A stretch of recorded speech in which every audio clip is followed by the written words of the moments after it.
So, welcome back to the Pursuit of Property podcast. We have Erin, Cleadus, Shelton with us today, EVC Homes. How are you guys doing? Great. Outstanding. Perfect. Living the dream, right? There you go. Yeah. Well, you guys are the first married couple to come on. We've known you for a couple years now. We've met you through the meetup. We see you online. You guys are very active in the Fresno area. Can you guys introduce yourselves a little bit and what you do in the Fresno area? Go ahead, Erin. I'll let you go first. My name is Erin Shelton. We renovate houses primarily in the Tower District area. That's our focus, but we go all over Fresno. Yeah, I'm Cleadus Shelton, 50% owner of EVC Homes with Erin. We, like Erin said, our primary target's been Tower and Fresno High area, but we will flip anywhere as long as our contractor will go there. So we've flipped as far as, I think, Tulare to the south and to the No, north. Visalia. Tulare's, Visalia, and then as far as like Madera, I think, area as far as north. Very cool. But as long as the contractor will go there, we'll flip there. Gotcha. So, How long have you guys been flipping? We actually started in 2013, but we really started investing in January of 2014. yeah, we in fact, EVC Homes became a live viable company January 25th of 2014. So That's awesome that you remember the exact date. oh, yeah. That's awesome.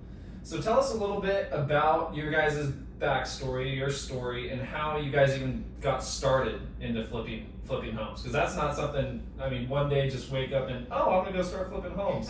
So tell us a little bit about that. So I've always been interested in design. I wanted to be an interior designer. Started off my education at City College, and we had a guest speaker in one of my interior design classes, and she totally turned me off of it. I was like, I don't even want to do this anymore. I know, right? What happened? She said that she gets sued all the time, and I'm like, what? I don't want to get sued, and dealing with clients. She goes, they're awful. I don't know, she must have been having a bad day, but she totally turned me off of it. So I said, oh, nope, don't want to do that anymore. So fast forward, 2013, my dad got really sick. He signed his house over to me, and I inherited it. He was in the process of renovating. He renovated a little bit at a time, so we finished it up. Did new windows, put carpet where it needed carpet, new paint, and most of the rooms were painted, but we had to paint some other rooms, and painted the exterior because it was like awful yellow, like baby poop diarrhea yellow. Oh no. So we started, we finished it, and we looked back and we're like, wow. I go, you know what, that was so fun. We need to do this full time. So about a week later, I heard a advertisement on the radio for fortune builders. So it was a 2-hour free class. So I was like, let's go do it. And he's like, no. I'm like, dude, we're gonna do this. Don't you want to learn how to do it? Right. So he's like, no. And then we heard it. I go, look, there it is again. Call the number. So he secured us our spots. So we went to the 2-hour thing. That led into a 3-day event, which led into you had to apply. Even if you had all the money in the world, they wouldn't let you in unless you had the 5 criteria, like their core values. Gotcha. Be respectful, honest, educate, inspire, lead. So Gotcha. you had to apply for the job, basically. Yeah. Apply for your spot to be in their education program. So we applied, and most interviews were taking like 10-15 minutes. Ours took like 30-45 minutes. Wow. Yeah, he just laid out our story, like, here it is. This is what we are and where we come from. So Yeah. they liked that, and they enrolled us right on the spot. Very cool. Yeah, so at that time when we, Erin's talking about us, getting into fortune builders and the educational program, we had a side conversation. We were both currently in our bachelor's. We just completed 1 year of our bachelor's. We were both working for a nonprofit. Nonprofits are lean and mean. It was more about the service we were doing on a daily basis. Yeah. Yeah. Nonprofit, for when you look at it long term, the retirement and stuff is it's not big. What were you doing? I still work in the nonprofit world, but at the time I was managing a residential program, men's residential program, a very large one, and Erin was working in homeless services, housing the homeless here in Fresno. Oh, very nice. Yeah, so, but we'd had a side conversation about, you know, how Erin got me hooked and bought in was, she goes, look, we're spending $40,000 each on a bachelor's, we're gonna be $80,000 in debt. We have an educational opportunity to start a business and be able to secure a long-term investment, you know, to be able to have a better retirement. And that's when it clicked to me, is like, okay, so we stopped our bachelor's, and we decided to join Fortune Builders, so we wrote the check to them. And at that time, in that moment, Rye Guy, which was Ryan Burke, was our facilitator. He says, you gotta burn the boats, you gotta have skin in the game, and you can't look back. And when Erin wrote that check, I'm gonna tell you right now, son, we burnt the boats and we weren't looking back, and failure wasn't an option. Yeah. 'Cause Right. It wasn't a small check. And from where we come from, it was all the money. I didn't even know how to write that big of a check. No, seriously, you know what I mean? Yeah, really. Oh my Yeah, gosh. no, I mean, How we did come that- from homelessness, so just so you understand where Really? we come from. In 2006, we were homeless. In 2007, when I got out of federal institution, coming straight to a residential program, and Erin picked me up in prison, we were homeless. Erin lived with her dad, but I had no home. How And we did were you- homeless prior to that. How did you go from that position even to the spot where you could write that check? Where's that? In 2013, Erin's dad passed away, and he left her the house, and he left her very small amount of retirement money and 401k, which ended up being like 60 grand or something total. But what we did was we paid off student loans and bought into Fortune Builders. Wow. So we went all in. Yeah. And you know, my background is from where I come from.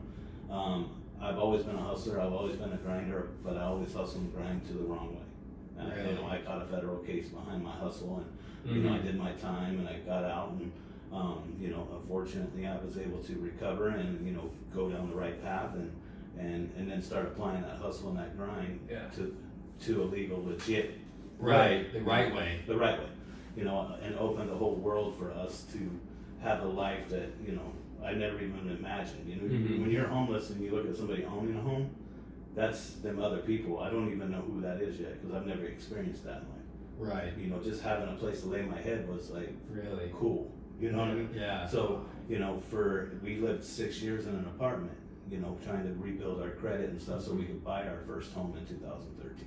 Wow. FHA, so. Jeez.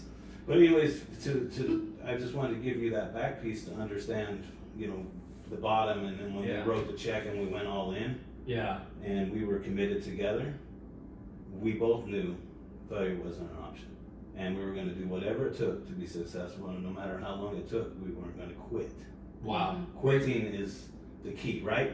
As long as we have breath in our lungs and we wake up every day and we don't quit, everything's a learning opportunity, even if it's a hard one that hits you, right? Yeah. We learn from it and we don't quit. Wow. We didn't do one single deal that first year.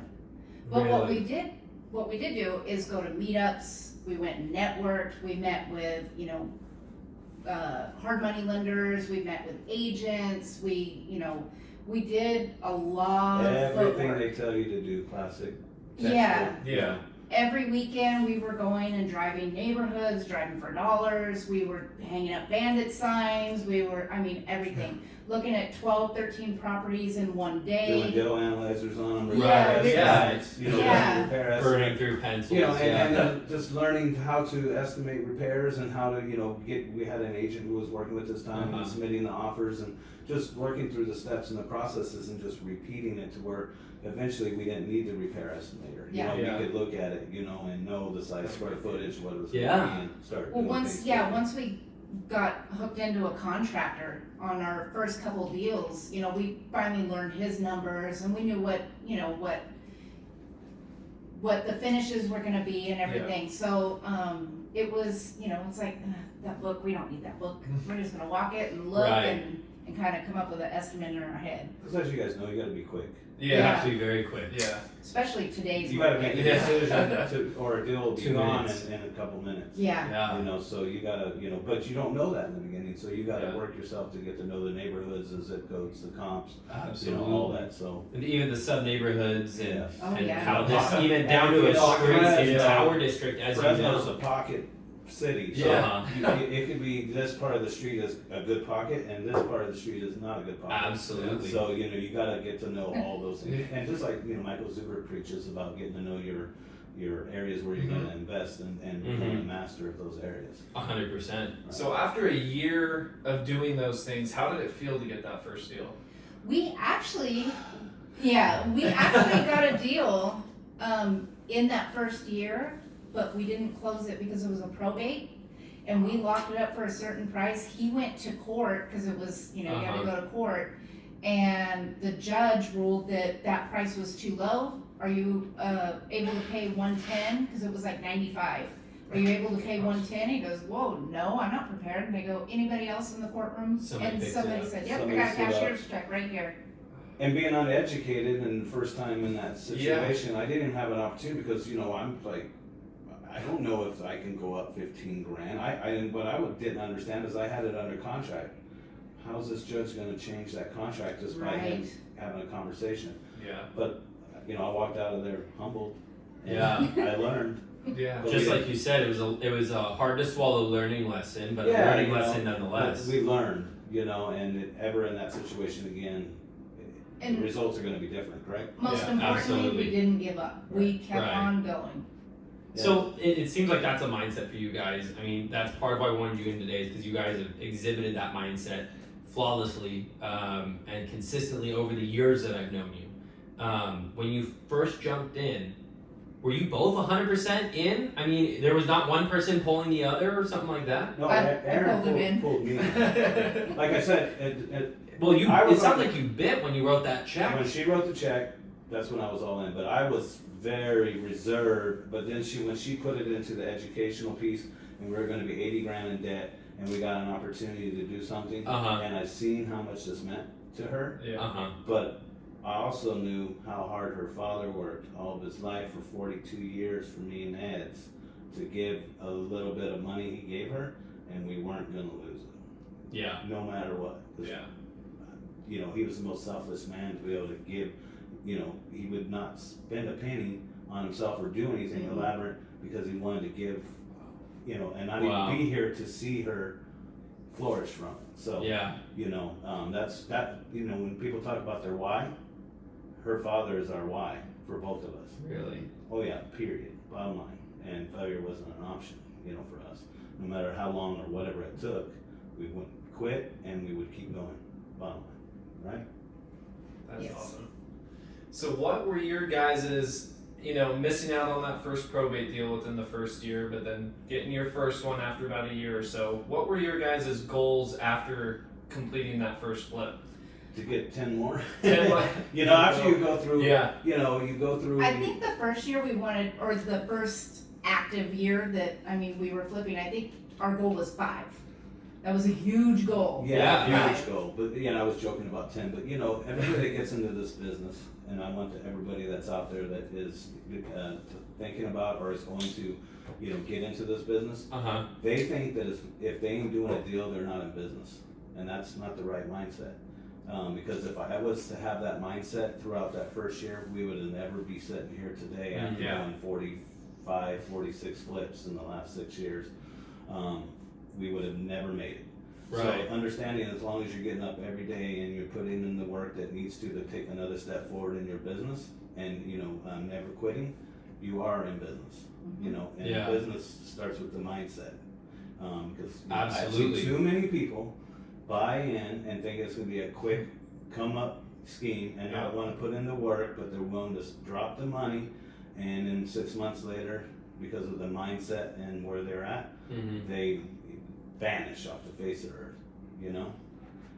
We've A seen lot. it. Yeah. We do 2 bus loads a year for Fortune Builders of new groups of investors that invest into Fortune Builders for the Fresno area, and we take them out to properties and kind of coach them and mentor them with the facilitator from Fortune Builders. it's ironic to see how many people just disappear. You know what I mean? Yeah, I mean, I've seen it even in the short time I've been in the business. Right. Now, so if you don't mind me asking, like, what were you doing in that first year to keep your mindset straight? I know I went through, and I've shared this, with other people, is that my first year, I had a big up and a huge down, and I rode low for a while.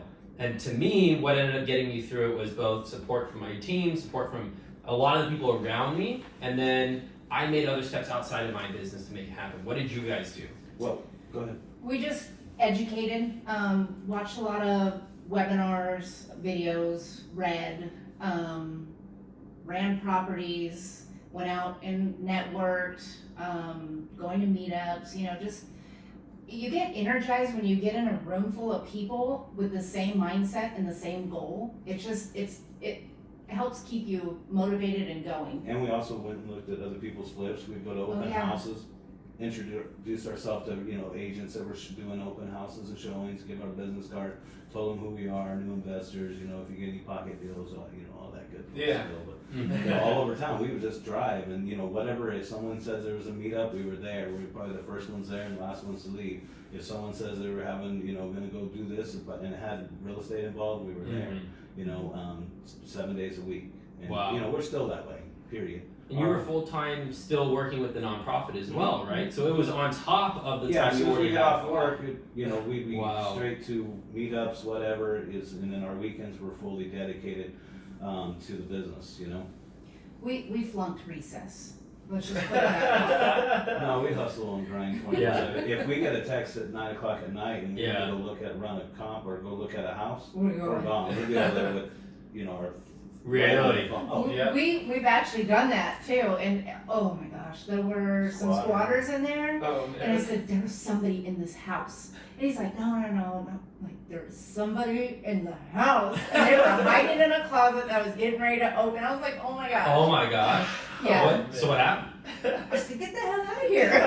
He ended up going out, and then we ended up walking through it. Yeah. Oh, so you just kept doing business as usual. Oh, yeah. Oh yeah. Oh, wow. Yeah. We acted like the house was ours, right? Right. And he was in the wrong place. Yep. So Yeah. even though it wasn't our house, but we still did civil duty and knew it You were was- helping the investor you're buying from. Yeah, the person that had it. So I would hope that if I had somebody go to one of our properties that was listed or on the market or was out there for exposure, and they knew that somebody was there and was supposed to do, they would do the right thing, right? Right. So it's gonna Yeah. you get what you give. So Absolutely. yeah. Yeah.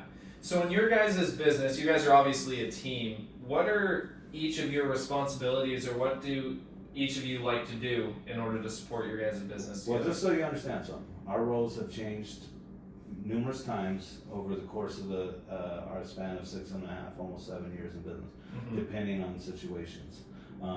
Erin has done basically every function of the business as well as I have today, as far as the paperwork, the back end, Yeah. working with contractors and quality assurance, doing checkups on the progress of work and making sure things. And one thing that Erin is 100% responsible for, and it's never changed from day one, is the design aspect.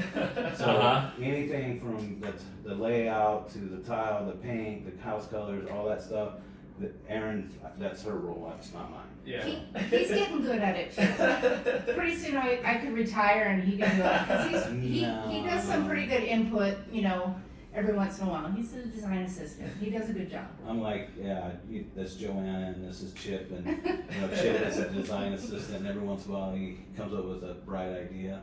Yeah. That's me. Yeah. Right.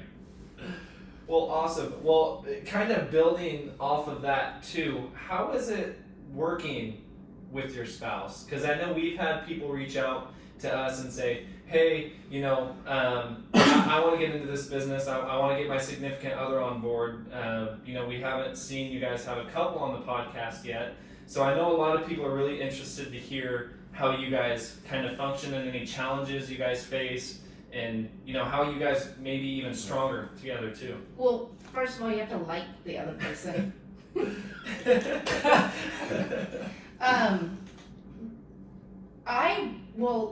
I've been out of work for a year now. I've been working for our company for an entire year, Full time, yeah. full time, thinking about going back to work, because it's like, when I left my previous job, we had 8 flips going, and 2 of them were massive. It was the storefront one, and then and then the one on Santa Ana, which that was a massive beast in itself. So, I mean, the stress level was super high. Stress level at work was super high. I was like, okay, I give up. I gotta give away one of them because I can't do both. Mm-hmm. So with those going, I was able to manage. But now it's like, okay, I am bored. I need to work. But when I was working, we both worked for the same company. Our offices were right down the hall from each other, and then we do real estate full time with each other. So, I mean, we were together like 24/7. So that's why I say you have to really like the other person in order to make it work. But just also know your roles too. You know, he is really great at managing people and coordinating, a bunch of, all the subs and everything that needs to happen and at what specific time it needs to happen. That's his niche. Yeah, I had a unique opportunity with Blue Haven's pools here in Fresno back in 2000. I think it was 2, 3, and 4. 2003, 4, and 5. I worked for Blue Haven and I was their scheduler. I basically ran the whole pool company, and I'd have 60 different pools in different phases of construction across our area, which could be anywhere from Bakersfield to Chowchilla. And I communicated and dealt with not only the homeowner and letting them know what was the next phase, what was happening next, but I scheduled and dealt with every subcontractor of every phase of those constructions and inspectors and city, inspections and stuff. So I learned there that I had a very unique task to go, because the crazier things get, and as long as I can structure it. And once I walked through it, like when the owner of Blue Haven hired me straight out of prison, he asked me if I knew anything about pools. I said, no, I grew up swimming in canals. But you showed me once. It looks pretty simple. There's only like 6 phases to this process. And if I know who your subs are, I mean, it's not like that difficult, right? Right. To me, it's not. I mean, just, give me an opportunity. And he goes, you know what, I like you, I'm gonna hire you. So he hired me, and the very first day of work, he gave me, at the end of the day, he gave me a $3 an hour raise, and then within 2 months, he put me on a $1,000 a week salary. I went from $9 to $12 after the first day, and then to $1,000 salary. With $25 bonuses, because he's seen within 2 months that my ability to be able to manage the processes, and I was able to double and triple their pools being able to get started and finished in a very quick manner, because I've managed each piece very well and structured it, set up the board, and like I was on the phone all the time communicating, but it's just I developed that skill. So for me, for construction and these rehabs and stuff and phases, once we have our team, we have people for different pieces, it's easy to manage. I text. Yeah. I can shoot a text and have somebody right there, and so we have all the right people in the right places. So. Yeah, he was on the phone so much. They told him, okay, this was way back before unlimited, plans and all that. You got charged by the minute, and his phone bill was outrageous. Yeah. And they're like, you have to use the desk phone. He's like, look, I can't operate like that. I have to walk and talk. That's how I get things done. Yeah, I'm the same way. Very cool. At the end of the day, a wise man told me and Erin one time, if you're ever driving down the road and you see a turtle on a fence post, just know that turtle didn't get there alone, right? Because if you drive down the road and you see a turtle on that fence post, you wonder how he got there, right? Yeah. Somebody helped him get there, right? Yeah. He didn't climb up that post himself, but we didn't get here alone. And as you guys have probably learned already in your journey, and other people will learn it, it's all about the people in this business. Yeah. Even though houses and properties is the product, but it's this whole business and this whole world of real estate investing is all about people. We've been blessed throughout our journey and still continue to be blessed with great people and that support us and help us, as well as we support and help them. So you know, that's the whole piece that, you know, we wouldn't be nothing if it wasn't for the people that we're surrounded by, that are willing to, you know, like when I talk about texting, or, you know, people that can help us back into deals, you know, and meet the numbers and do whatever we gotta do to make, you know, make win-wins for the contractors and, you know, other people that are involved. So as a team approach, we've been able to be very successful that way, you know, because sometimes it's just keeping cash flow and properties moving, right? Right. But it's all about the people at the end of the day, buyers, sellers, helping them out of situations that, you know, they don't know how to deal with it, and helping, you know, the people that are on your team as well. Well, it's funny that you say that too. Sorry, did you guys say? Well, if you treat people right, they're gonna do right by you. That's perfect, because what I was about to say is that it's funny you say that, because the very next question I was going to ask was about why you guys do your flips to such high quality. You go above and beyond in making it a very, not only beautiful product, but you check quality control over and over. You stage the home, you market it right, you do everything to the nines. Why is that? Because from day one, we committed. Because remember, we spent the first year looking at everybody's flips. Yeah. Back then was Osborne was the big flipper, right? Yeah. And Gold Leaf, they were the big flippers, right? Right. They were doing cookie cutter flips with the two-tone paints and stuff. And we said that from the beginning there was a few things that we weren't going to detour from, and one was we weren't going to be cookie cutter. Every one of our properties was going to be unique and different, and our quality before quantity. And we weren't going to cut a corner. If we couldn't do the property right, We weren't gonna do we the deal. weren't going to do the deal. We remember what it was like buying our very first home in 2013 and how excited we were, and that's really our target is first-time home buyers. Yeah. And we want them to not have to worry about an HVAC unit in a year or 6 months, you know? Right. We don't want them to have to worry about a roof leaking when it starts to rain. We want them to have peace of mind going into this home that they just purchased, spent all their money on. They have no money for blinds, 'cause we don't do blinds, because that's just a personal preference, you know. Whoever moves in there, that's their own Right. thing. Yeah. But yeah, I mean, they spent all their money. We don't want them to have to worry about things that come up, you know, that break or. And then you just train your team to be able to produce on that level, because they learn to know, you know, even we've been through several contractors and we work with several different contractors if needed, depending on the quality, you know, how many projects we got going. You know, Maritza and her family are our primary contractor, but if there was too much for them to handle, we have other sources. But at the end of the day, anybody we utilize, they know our expectation, our finished product, and they know that we stand behind us. You know, EVC Homes, we have agents and people that are asking when's our next project going to be done, because they want the first crack at it. You know what I mean? Right. It's unique, it's different, it's clean, it's, you know, there's Fresh. And also, you know, we don't want problems. I don't want to worry about getting sued down the road behind a faulty electrical job or something. You know, everybody we deal with stands behind their work. They got license, and you know, and that's why the relationship is an important piece to be able to get the cost down, right? So you know, by the more jobs you give and the more things you do, you'll be able to get things cheaper, even materials and labor and stuff. So, but you don't ever cut the corner of trying to, you know, be shoddy. Yeah. You know, 'cause that's just not who we are. We want to lay our head down at night in peace, knowing that we put a best product we could on the market within that budget amount, or we wouldn't do it from the beginning. That's awesome. Well, Cleadus, this question is kind of tailored to you, because it feels like every morning I'm logging onto Facebook and I see a Let's Roll post from you on Facebook tagging obviously your wife and some of your team with some kind of motivational or inspirational quote.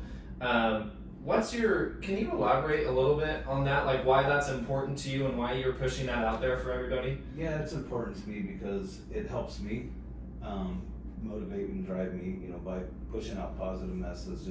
I always want to start the day off being very grateful, humbled, and appreciative. You know, where I shared, you know, I've come from some very rough spots, and today to be where I'm at, I'm extremely just blessed beyond imagine. You know, you go from being homeless to, you know, having 9 rentals and a home, and just unbelievable. So it's, you know, and I started practicing, you know, the power of positive thinking and pushing positivity, you know, years ago, and it's just important, became a part of my everyday makeup. Is first, I'm grateful, I praise God, you know, I have a relationship with God, I pray every night and every morning.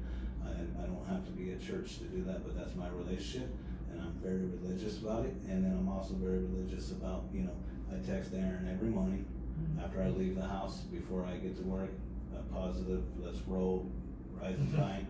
Like this one. Today's focus is, you know, maybe positivity, happiness, and peace, or it might be empathy, helpful, and connection, whatever, you know, we have a focus. To me, it just helps, it's my daily foundation of pushing that out, you know. And I know a lot of people, I get a lot of people that chime back, you know, I need that. I get a lot of people that message me on the side, hey, thank you for that today, because that resonates to home, you know.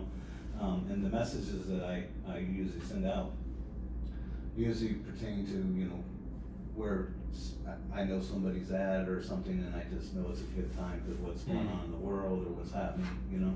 Yeah, there's definitely thought behind it. Absolutely. Kate and I have joked about it in the past because we're like, man, one of the most consistent people on positive thinking has been you. Oh, yeah. And it's one of those things where we take it for granted, but like even that little piece, you might not have thought of us, but it still affected us. And it's impressive the number of people you've affected, and you're very consistent on it. We were curious on why. It's funny because the residential program that he works with, he actually sheltered in place with them for 25 days.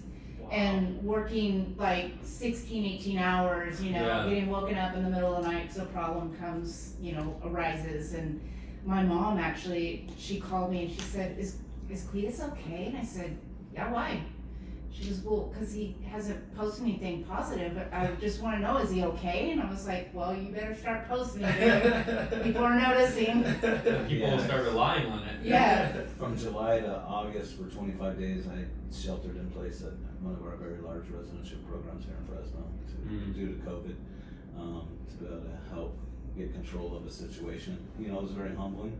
Same program that I was a client in back in 2007 when I came out of prison. Did a 90-day episode there. So, you know, I've been with WestCare 11 years. Started off as, you know, as a client, left, and then decided I was going to go to college and get my degree in drug and alcohol counseling and get certified by the state. In 2009, I went to go do my internship and then was offered an AmeriCorps grant. So I took advantage of the opportunity. It was 1 year of direct service with less than minimum wage pay. But it was an opportunity it was basically to me like a very low paying internship, right? So I needed 2,000 hours to be able to go set for the test anyway. So, long story short, at the end of that day, that year, they offered me a job as a counselor tech, which was the very lowest position you could get. And then I just promoted up from there from 2009. And, you know, today I'm the deputy administrator, oversee, you know, a couple hundred staff and about 9 programs across California. So. Isn't it crazy that the success goes with both sides of life? I mean, your flipping business is clearly taking off. Did I see you just got 3 properties this month? Yeah. Well, we got more than that. Did I see three properties under contract in 3 months? That's what it was. It was like 1 each month is what I thought I had read. Well, right now, what do we have? We have 1 under construction. We have 1 that's getting ready to close escrow. We got 2 we just put into escrow. We bought. Wow. We bought 1 and we've already put it in escrow, so, but we gotta do some more work on it. Yeah. Yeah, This is crazy. We put one of our rentals up for sale. We had a long-term renter in there, and they wrote a very nice letter. I mean, it was very formal, like, we're giving our 30 days notice, we bought a house. I was like, oh my gosh. And they left the place like in really good shape. So it goes back to take care of people and they'll take care of you. So the same day we got the keys, our agent had another agent in his office show it to his clients, and like, they want to write an offer. They've been trying, these poor people have been trying for 90 days to get a house. Their problem is that, you know, the market's very competitive, and, you know, they're FHA and they need concessions. So nobody. And they're out of town too. They're out of town. They're trying to move to Fresno, and they've been beaten down and beaten out, you know, for the last 3 months. And the guy in the office is, you know, tried to bring us deals and stuff. So I mean, it was an opportunity to help somebody else and make it a win-win, and get it done without even having to put it on the market. Yeah, So, absolutely. It's about the relationships and Yeah. win-win situations, right? The house that she's talking about, that rental, is actually it's unique because we bought it in 2014, and that's where we met our first contractor. Wow. It was his very first flip, and No I way. went there for the home inspection, and he was there, ready to do anything that needed to come up, and we exchanged numbers, and he told me he flipped it, and I showed her, and seen this quality work, so he ended up being our contractor on our first flip, and for like 2 or 3 years. Yeah. Wow. Then he got to where he was doing new builds, and his timelines got longer, his budget, his costs got higher for us, so, that's when we met up with Maritza and them. Yeah. Been with Maritza in a couple of years now. Nice. So what are your goals now? What are you guys working towards right now? But our goals this year, January before COVID, was to 30. 7 rentals, buy 7 rentals, and flip 30 homes. I think, correct me if I'm wrong, but I think we're gonna hit like 16 flips. Yeah, I This year. just updated our Dropbox, and so far completed, it's This been 11. And then with the And ones that are work. And then we have a few in the works. So And you still got a few months. You Yeah. got a whole quarter left. yeah, so I mean, I think we're gonna hit like 17 out of 30, which That's not And this is bad, the craziest market any of us have been in. Yeah. right?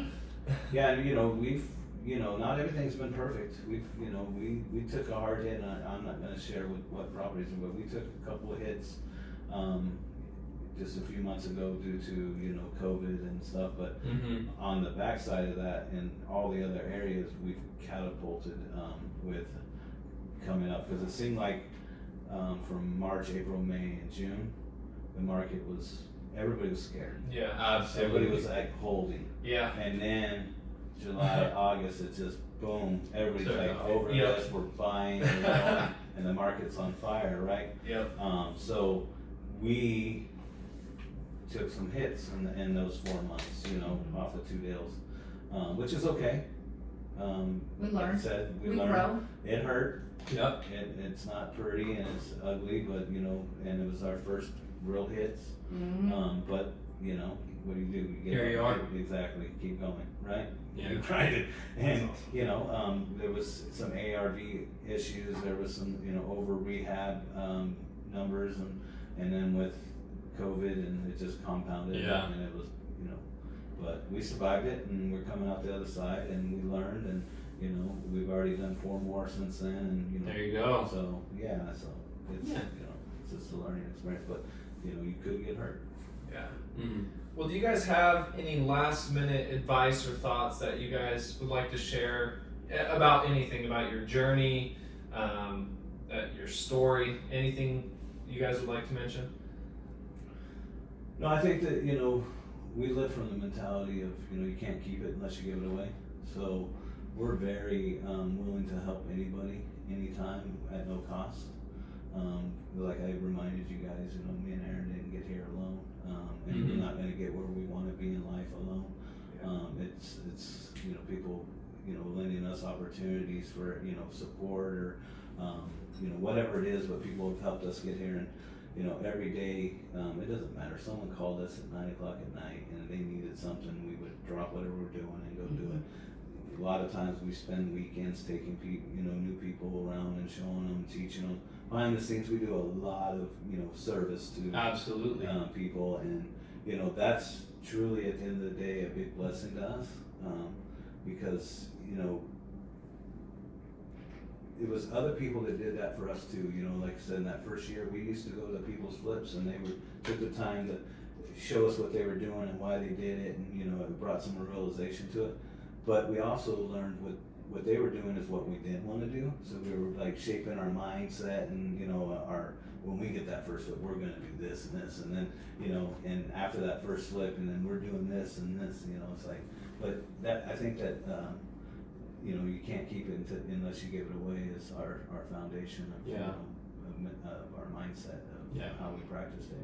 This is how green we were on that first flip. I just want to add this, that we walked in, we're like, oh wow, the kitchen's not that bad. The bathroom that's not that bad. I mean, it wasn't my tile choice, but it wasn't that bad. So we were just like, okay, we're just gonna paint, carpet in the bedrooms, laminate in the living areas, and then we even kept the same color of the house exterior. It was cute. It looked okay. We cleaned up the yard, and he walked in there one day and he's like, oh my gosh, you know, with everything else going new and, you know, new paint and everything, it made the tile look not so great. It's dingy, everything looks old now. And he goes, hey, would you be opposed if we rip out the kitchen, like change the countertop? I'm like, do it now. And he goes, how about the bath? Yep, do that too. I am all for that. And he goes, okay, so our budget almost doubled because we had like maybe $12,000 that we were gonna, you know, I know, way back in the day. I mean, That's back when you're buying houses for, you know, 80. Right. Selling for 170. Right. Yeah. yeah, Yeah. it's crazy. It was crazy. Look at the numbers back then and look at the numbers now. It's just insane. Yeah. But yeah, I mean, I think our final rehab budget was $28,000. Wow. Oh, we're twice as much. Mm-hmm. Yeah, we've done a couple flips with our rehab's been over 100. Yeah, Wow. yeah. That's We bought Scary. I'll share with you Santa Ana, which was, I don't know if you know where that is. I know It's exactly big. what it was. Yeah. It's a 3,000 square foot house, concrete house. It was all concrete. All concrete. We bought that off of Don Costa. Uh-huh. And it was a pocket deal that he locked up with another agent, and we bought it for $365. We ended up putting like $115 in it. Mm-hmm. And Wow. sold it for $631. That's There, awesome. our ARV going in, and this was 5 days before Christmas. We sold it last year. 5 days. We put it on the market on the 20th. It was gone the 21st. Wow. I got chills. That's 600,000. Yeah. You know what I mean? That's huge. We were when we bought the sweating deal, bullets the whole time. yeah, it had a pool. It was big. It was concrete. But anyways, at the end of the day, when we bought it and we ran our numbers on the front end, we had an ARV of pushing 585, and when we were able to sell it for 630, it was like, boom. Yeah. There it is. That's crazy. It just so happened that a couple other properties had sold in the area, and it's like, Sometimes it doesn't have to be hard. right, it just boosted our ARV, and I was like, that's great. Thorn, we put 120 in. Yeah. And for people that don't know, I mean, that was probably one of the most amazing flips I've ever seen. Yeah. From Yeah. from was it a corner store? It was a neighbor corner store. to probably one of the coolest homes Unique homes in Fresno. I've ever seen in It was an old abandoned and shut down Market. market, and it was even a meat market, and it was a grocery store for candy and stuff for the kids, for the community. But it sat empty, but it was attached to a small 2-bedroom, 1-bath house. Huh. So when we us and our partners at the time bought it, we bought it from the square footage of the house, and this was just all bonus because that was not part of the deal. So what we did was, you know, when Erin went in and walked it and seen it, we decided to turn it into one big old massive house, you know, with a mother-in-law suite. That's so cool. Yeah. And now it's an Airbnb. It's like Yeah. one of the coolest Airbnbs ever. Right. I went in there probably about a month ago. Yeah. I bought back the lights that we put in the Oh, the really? big, yeah, the big room. He's like, hey, do you want these? I'm like, yes, I do. I think we bought that 160 and sold it for 370. Wow. Yeah, it was Yeah. big. So for the people that want to get involved with you guys, you're creative, you do outstanding work, and you're more than happy to give back. What's the best way for them to reach you? Probably Facebook. Check out our website. My number's on the website. What's your website? It's www.evchomesllc.com. Perfect. Yeah. Wow. Or our Facebook page, Mm-hmm. EBC Homes. My number's on there too. Perfect. Awesome. Well, we're super grateful that you guys came on. First married couple on the podcast. First time trying out the 4 people interview, and so we're super grateful for you guys to just be in our sphere, be people that we can rely on, and hopefully the people listening today aren't going to be too scared to reach out, and they'll get to learn a lot from you guys. Yeah, closed mouth don't get fed, right? So That's There right. you go. you gotta want it. You Let's know, roll. We bugged many people in the early stages to get us to tag along or lend a hand or offer Mhm. help, you know, and to me it's you're not bothering, so, you know, reach out if we can help you in any way, shape, or form, we will, no matter. Awesome. So, Thanks so much. Yeah, thank you guys. thank you.